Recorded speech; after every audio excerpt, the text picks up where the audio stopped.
কিয়ামতের দিন হিসাব শেষে নারীদের ব্যাপারে রাসূল কারীম সাল্লাল্লাহু আলাইহি ওয়াসাল্লাম বলেছেন, অধিকাংশ নারী জাহান্নামে যাবে। কি বলবেন? ইন্না লিল্লাহি। এই নারী যাদের ব্যাপারে রাসূল কারীম সাল্লাল্লাহু আলাইহি ওয়াসাল্লাম বলেছেন অধিকাংশ নারী জাহান্নামে যাবে, এরা আসমান থেকে নাজিলকৃত অন্য কোন লোক নয়। এরা তারাই যারা আমাদের মা, যারা আমাদের বোন, যারা আমাদের মেয়ে সন্তান। ঠিক না? বুঝেন না এই কথা? যারা অধিকাংশ জাহান্নামে যাচ্ছে তারা আমাদেরই মা, আমাদেরই বোন, আমাদেরই কন্যা সন্তান। ঠিক না? শুধু আমরাই জাহান্নাম থেকে বেঁচে যাব আর তাদেরকে বাঁচানোর চেষ্টা করব না, এই কথাটা ঠিক না। আমরাও বাঁচবো, তাদেরকেও। আল্লাহ সুবহানাহু ওয়া তাআলা এই বর্ণে কোরআনে হাকিমে ঘোষণা দিচ্ছেন, কু আনফুসাকুম ওয়া আহলিকুম নারা, তোমরা জাহান্নামের আগুন থেকে বাঁচো, তোমার আহাল পরিবার পরিজন তাদেরকেও জাহান্নামের আগুন থেকে বাঁচাও। আমাদেরকে দায়িত্ব নিতে হবে, আমাদের স্ত্রী, আমাদের সন্তান, আমাদের মা, তারা যেন জাহান্নামী হয়ে না যায়। আপনার দায়িত্বের অবহেলার কারণে যদি আপনার সন্তান জাহান্নামী হয়, আপনার বোন জাহান্নামী হয়, তাহলে কিয়ামতের দিন তারা আপনাদেরকে জান্নাতে যেতে বাধাগ্রস্ত করবে। কথা কি বুঝাতে পারলাম? আপনার বোন, আপনার মা, আপনার সন্তান যদি জাহান্নামে যায়, জাহান্নামী হয় কোনো কারণে, আপনি জান্নাতে যাওয়ার পথে তারা প্রতিবন্ধক হয়ে দাঁড়াবে। তারা বলবে, রব্বুল আলামিন এদেরকে ধরো, নিসফাইনা আযাবাহুম, আমাদেরকে যে পরিমাণ শাস্তি দেবা তার দ্বিগুণ শাস্তি তাদেরকে দাও। ওরা যদি আমাদেরকে একটু মোটিভেটেড করত, ওরা আমাদেরকে যদি একটু রক্ষণাবেক্ষণ করত, ওরা যদি আমাদেরকে এই বিষয়গুলো জানান দিত, তাহলে আমরা হয়তো আজকে জাহান্নামে যেতে হতো না। সেদিন বাঁচার কোনো উপায় নাই। আমরা সতর্ককারী হিসাবে আমাদের মা, আমাদের বোন, আমাদের সন্তানদেরকে সতর্ককারী হিসাবে সতর্ক করব। আল্লাহ সতর্ক করার নিয়তে আজকে আলোচনা শোনার তৌফিক দান করুন। গুরুত্বপূর্ণ একটি বিষয় আজকে আলোচনায় এনেছি, নারীদের 7টি বদ অভ্যাস বা বদ গুণ। নারীদের কয়টি? এক নজরে এক কথায় বলে ফেলবো, যদি কেউ নোট নিতে চান নিতে পারেন। প্রিয় ভাই, কিয়ামতের পূর্বক্ষণে দাজ্জাল আসবে পৃথিবীতে, আমরা জানি তো সবাই। আমাদের ঈমান কেড়ে নেওয়ার চেষ্টা করবে, আমাদের থেকে জান্নাত কেড়ে নেওয়ার চেষ্টা করবে দাজ্জাল। এই দাজ্জালের থাকবে একটা চোখ। কয়টা চোখ থাকবে? এই দাজ্জালের শিকারে পরিণত হবে সবচেয়ে বেশি নারীরা। কারা? নারীরা। তাদের মন, মাইন্ডকে আল্লাহ সুবহানাহু ওয়া তাআলা এত নরম করে রেখে দিয়েছেন, তারা কারো না কারো প্ররোচনায় খুব বেশি পড়ে যায়। কেউ যদি তাদেরকে প্ররোচনা দেয়, ওই প্ররোচনা তার কাছে অনেক বড় হয়ে যায়।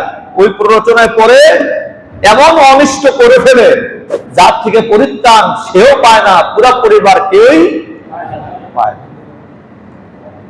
প্রিয় ভাই, সব নারীরা দাজ্জালের শিকার হবে সবচেয়ে বেশি। দাজ্জাল তাদেরকে জাহান্নামে নিয়ে যাবে সবচেয়ে বেশি। নারীদের মধ্যে 7টি বদ গুণ আজকে যে আলোচনা করব, এগুলা একজন আরবি শায়েখ আরবি ভাষায় তার একটি বইতে উপস্থাপন করেছেন। 7টি গুণ, আমার বানানো না। সে বিভিন্ন অধ্যায় থেকে এনে একটি বইয়ের ভিতরে 7টি গুণকে একত্রিত করেছেন। এর 1 নম্বর তিনি বলেছেন আন্নানা। কিছু রমণী থাকবে যাদের ব্যাপারে তিনি বলেছেন যে তারা হচ্ছেন আন্নানা। আন্নানা হচ্ছে ওই নারী যে শুধু নিজের জন্য নিজে খরচ করতে চায়,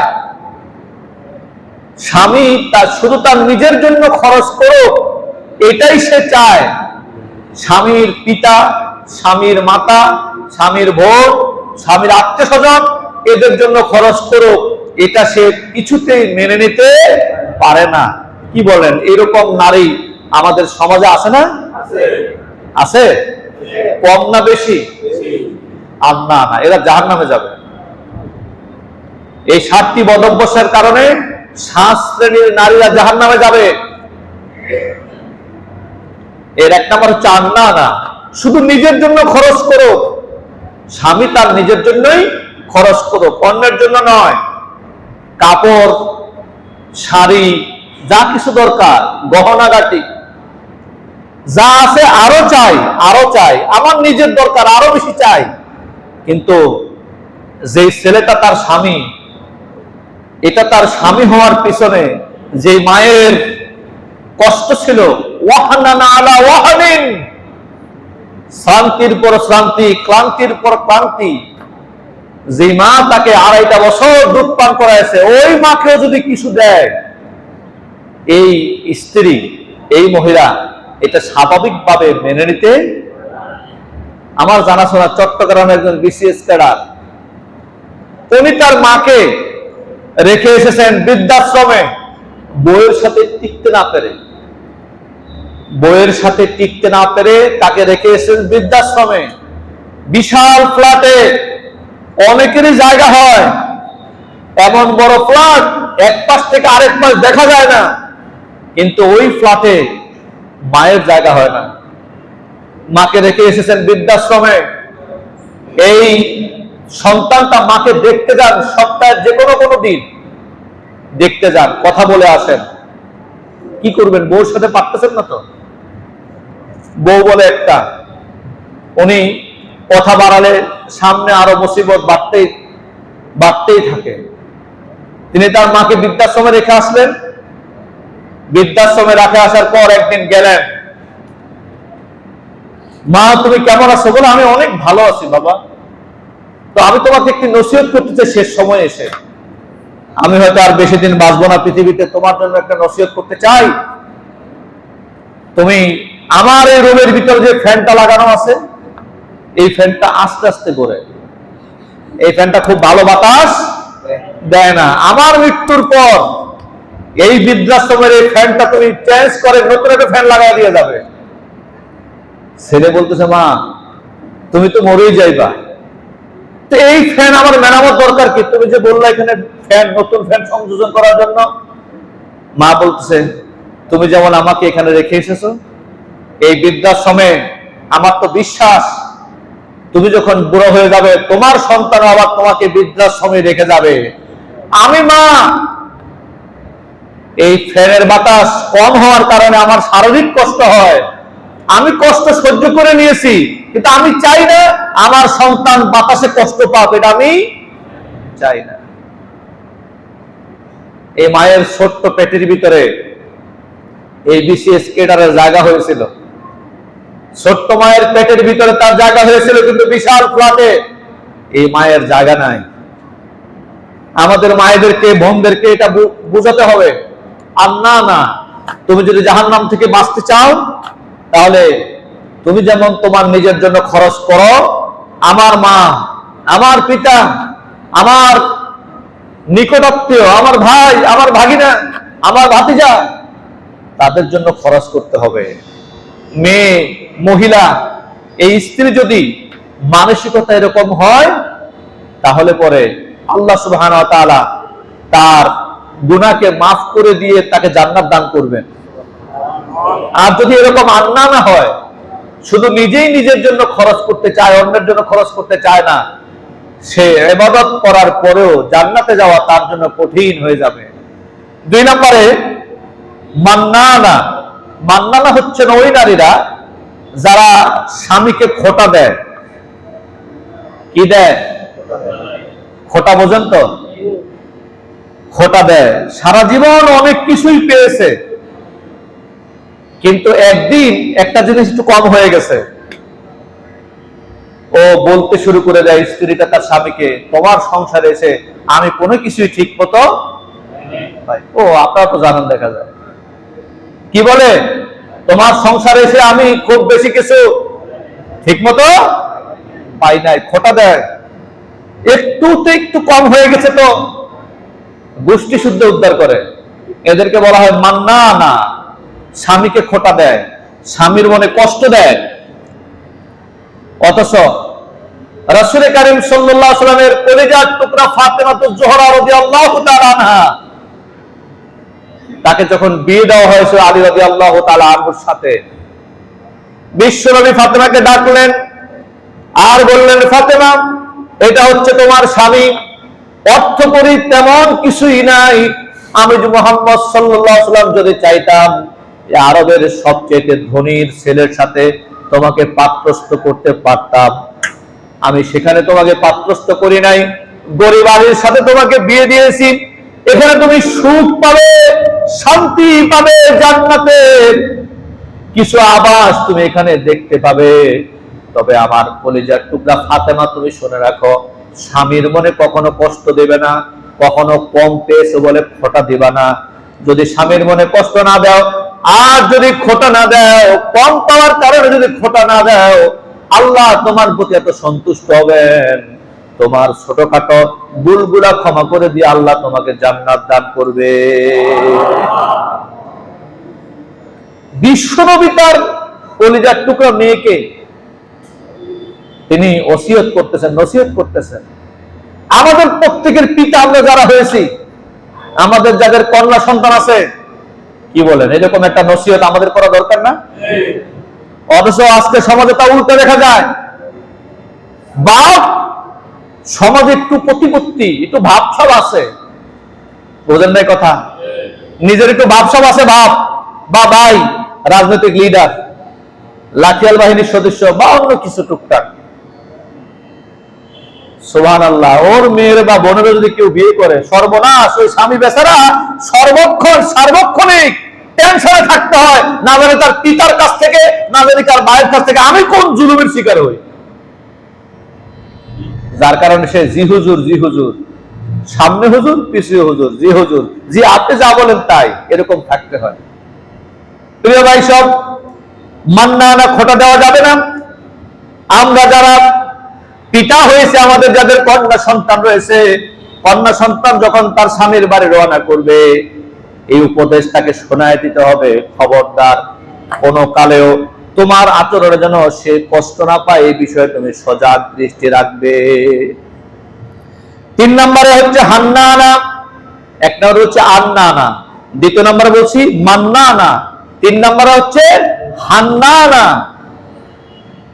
হান্নানা হচ্ছে ওই নারী যারা স্বামীর খেদমত করে না, স্বামীর খেদমত করে না, এমন আছে না? আছে, আমাদের মসজিদে অন্তত নাই, আছে, স্বামীর খেদমত করে না। আমার জানাশোনা তো এমন আছে, প্রথম দিন স্বামী যখন তার স্ত্রীকে বলল 1 গ্লাস পানি দাও, তখন সে বলে ওই যে টেবিলের উপরে আছে পানি, নিয়ে খাও। দ্বিতীয় দিন যখন বলল আরেকটু বাড়লো, তৃতীয় দিনের অবস্থা নেই, আজকে যদি কোনো কিছু চাওয়া হয় তাহলে মনে হয় যেন আজকে মায়ের শুরু করবে, এই অবস্থা। অথচ রাসূল কারীম সাল্লাল্লাহু আলাইহি ওয়াসাল্লামের স্ত্রী আয়েশা সিদ্দিকা রাদিয়াল্লাহু তাআলা আনহা, তিনি বিশ্বনবীকে নিজ হাতে গোসল করে দিতেন।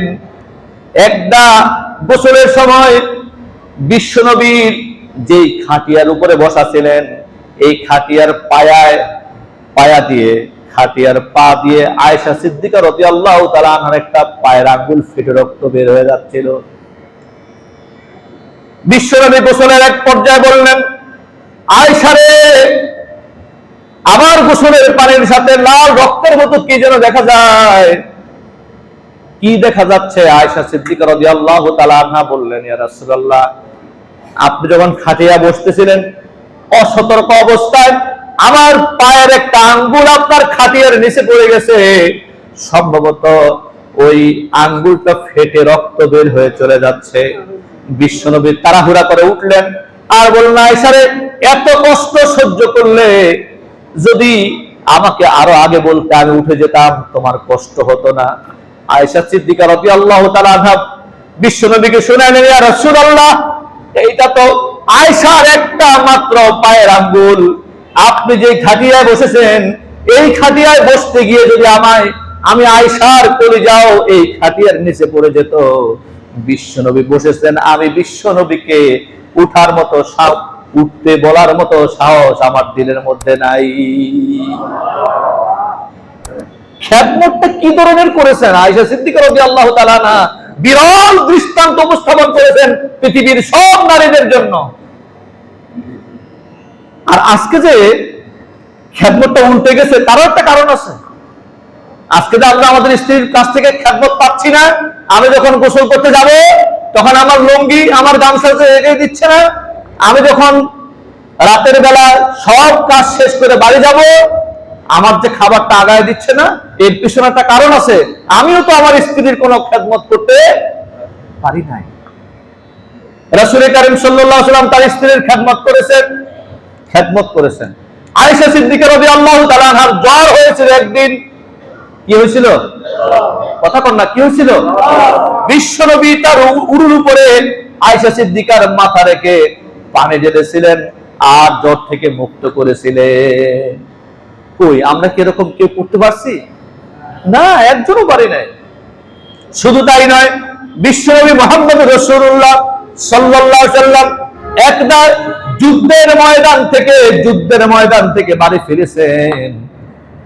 এসে দেখলেন আয়েশা সিদ্দিকার সামনে কিছু আটার খামির, বুঝতেছেন তো?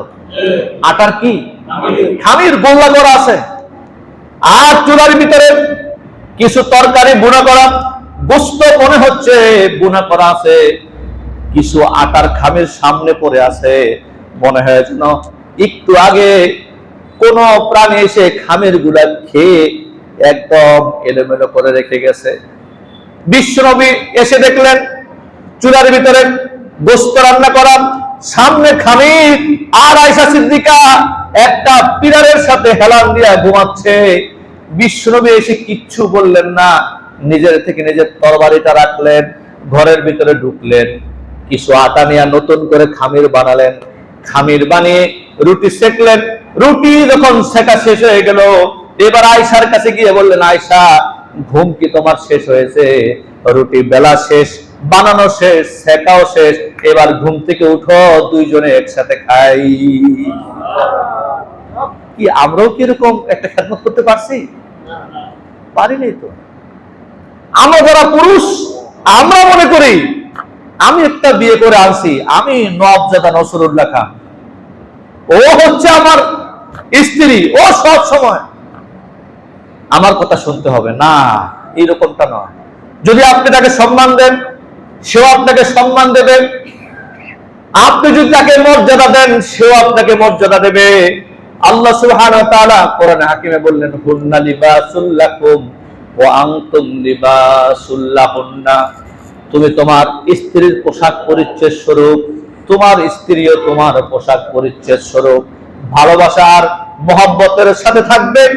খবরদার, যদি কখনো ঝগড়া জাতি হয়ে যায়, উভয়ের পক্ষ থেকে সাথ দিবে, সাথ দিয়ে মিলমিশ করার চেষ্টা করে নেবে।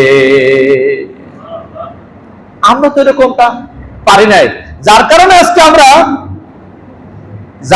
আমরা আজকে কি করতে পারি না, তাদের থেকে খেদমত আশা করি না, ভালোবাসা দিতে জানি না, যার কারণে আজকে আমাদের এই অবস্থা। আমরাও তাদের কাছ থেকে খেদমত ভালোবাসা নিতে পারি না। আর কিছু তো স্ত্রী আছেই, ভালোবাসা দিলেও নেয় না, কথা বুঝেন না? ও বৈশিষ্ট্য হয়ে গেছে ওইরকম, ওটার জন্য আপনি দায়ী হবেন না। 4 নম্বরের কান্নানা হচ্ছে ওই নারীরা যারা নিজের আমিত্ব প্রকাশ করে, বরত্ব প্রকাশ করে, বড় ভাইয়ের দোহাই দেয়, পিতার দোহাই দেয়। একটু আগে বললাম, অনেক ভাব নিয়ে চলে, নিজে বড় মনে করে, সে বলে আমি তোমার চাইতে কোনো অংশে কম না। কি বলে? আমি তোমার চাইতে কোনো অংশে কম না। আমি তোমার ঘরে আসছি তাতে কি হয়েছে? আমি তোমার ঘরে আসছি তাতে কি হয়েছে? আমি কোনো অংশে তোমার চাইতে কম না। তুমি চিনো, তুমি জানো আমি কার মেয়ে, তুমি জানো আমার ভাইকে। একটু ব্যতিক্রম করবে আমি ফোন দেব আর এসে তোমার দাঁত সব ফেলে দেবে। কথা বুঝেন নাই? এরকম বলার মতো স্ত্রী আছে না? এই আমিত্ব প্রকাশ করা, বরত্ব প্রকাশ করা, এটা হচ্ছে কান্না না। এই নারীরাও জাহান্নামে যাবে। 5 নম্বরে হাদ্দাকা হচ্ছে ওই নারীরা যারা স্বামীর পছন্দের গুরুত্ব দেয় না। স্বামী বাজার থেকে যা আনলো এটাকে সে লাইক করলো না ডিসলাইক করলো, স্বাভাবিকভাবে নয় অস্বাভাবিকভাবে। বুঝেন নাই? যত দামি কাপড়ই কিনে আনুক না কেন তার পছন্দ হয় না। সে মনে করে যেটা এনেছে এটা তার জন্য প্রযোজ্য না, এটা যায় না। অথচ ওই মহিলায় যখন এই কাপড়টা চেঞ্জ করে আরেকটা কাপড় কিনতে যায় তখন ঠকেও আসে, ঠকায়ও আসে।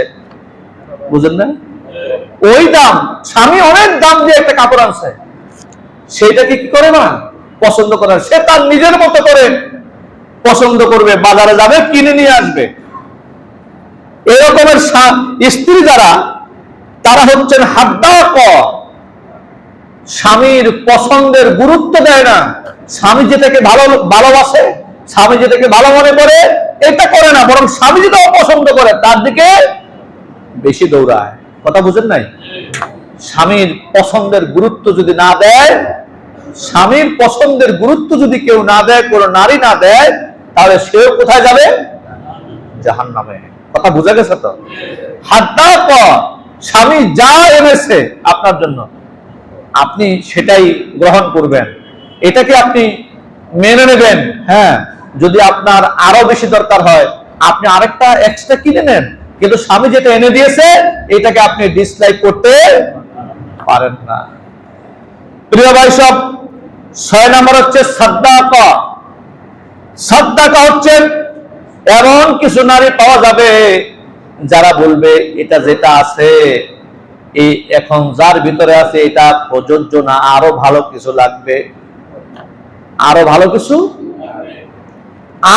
কিছু লাগবে।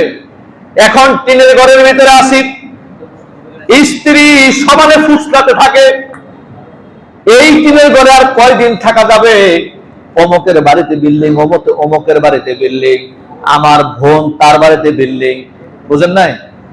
আমার বোনের স্বামী সে বিল্ডিং করে ফেলছে, তুমি বিল্ডিং করবা কবে? কথা বুঝতেছেন তো?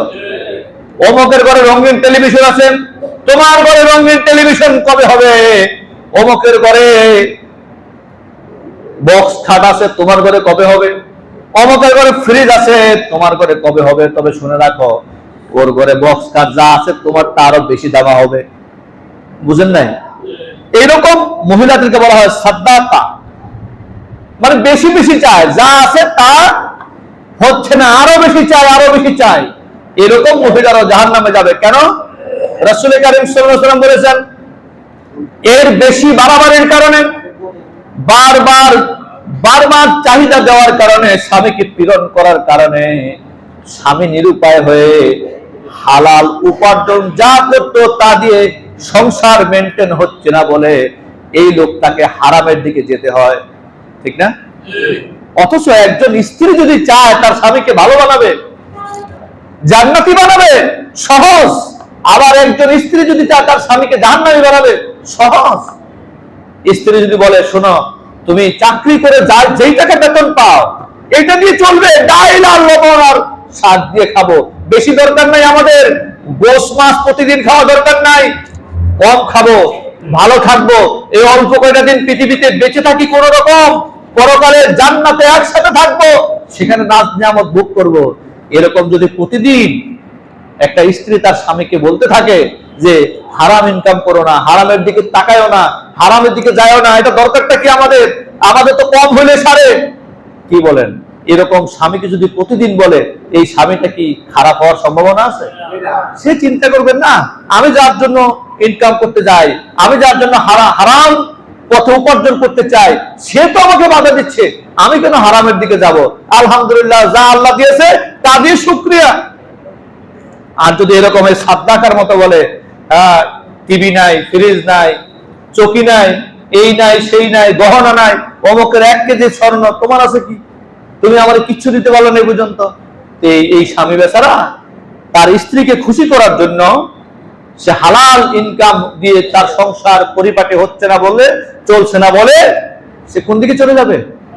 হারামের দিকে। হারামের দিকে গিয়ে এই স্বামী কি হয়ে যাবে? জাহান্নামী হয়ে যাবে। সর্বশেষ নাম্বার বাররাকা। বাররাকা, বাররাকা হচ্ছে ওই স্ত্রী যারা স্বামীর সাথে মাঝে মধ্যে ঝগড়াঝাটি কিছু হলে পরে স্বামীর গায়ের দিকে যায়। কথা বুঝতেছেন তো? এরকমের আমাদের এখানে আসেনি? হ্যাঁ, স্বামীর শরীরের দিকে যায়, 2-4টা চড় থাপ্পড়। কথা বুঝেন নাই? এরা জাহান্নামী। এরা কি? বাররাকা, জাহান্নামী। বিশ্বনবী মুহাম্মদ সাল্লাল্লাহু আলাইহি ওয়াসাল্লাম বলেছেন এরা জাহান্নামে যাবে যারা স্বামীর সাথে ঝগড়া হলে পরে চড় থাপ্পড় দেয়, গালিগালাজ করে, খাট থেকে ফেলে দেয়, বিল্ডিং থেকে ফেলে দেওয়ার ভয় দেখায়। কথা বুঝেন নাই? এরাও কোথায় যাবে? জাহান্নামে। বাররাকা, ঝগড়া লাগলে পরে, ঝগড়া হতেই পারে, স্বামী স্ত্রীর মধ্যে ঝগড়া হতেই পারে, স্বাভাবিক।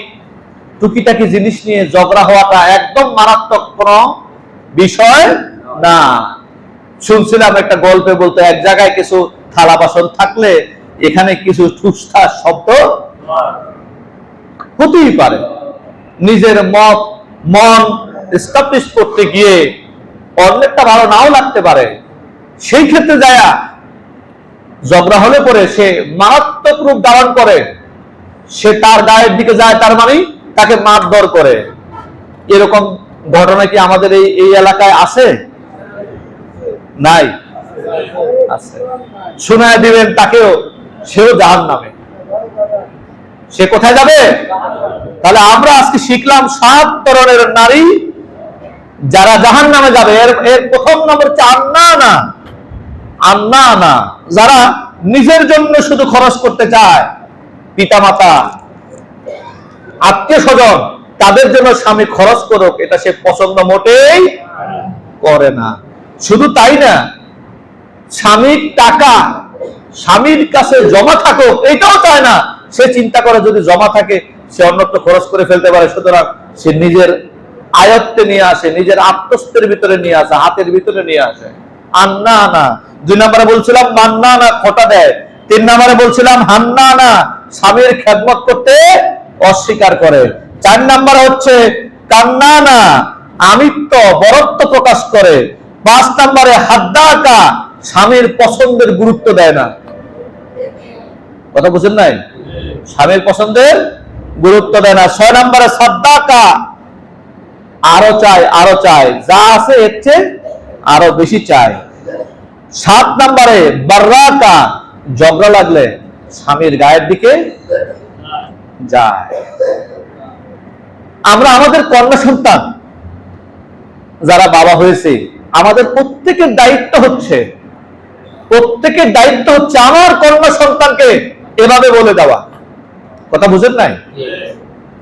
আপনি যদি আপনার সন্তানকে তার শ্বশুর শাশুড়ির খেদমত করতে বলে না দেন, তাহলে আপনার ছেলেকে বিয়ে করার পরে আপনার যে পুত্রবধূ আসবে সেও আপনি শ্বশুর আর শাশুড়ি হিসাবে খেদমত করার কোনো সম্ভাবনা। কথা বুঝতে পারছেন তো? প্রিয় ভাই সব, সুতরাং আপনি যদি আপনার পুত্রবধূর